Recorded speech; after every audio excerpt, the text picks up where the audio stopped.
We'll guide you through how to download Instagram on a laptop or PC. If you find this useful, then please consider subscribing and liking the video. Having the Instagram app on your computer is really convenient because then you can easily go and start checking out your feed, your profile, etc. So to go and get started, we need to go and open up the store on our computer. Come down to the bottom and press search, and you can go and type in store like so, or Microsoft Store if you want to be more precise. Now you can come to the top and click on the search, and you can go and type in Instagram like so.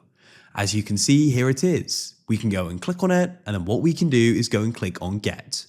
Now it's going to go and download and install. Just be patient. When it's finished, it will go and say open, and we can then go and press open, and it will go and pop up. As you can see, you can sign in. Just like that, I've now signed in. We've got the home to the left, and we can then navigate across Instagram with the icons over to the left here. I can go to my profile, for example. If you found this useful, then please consider subscribing and liking the video.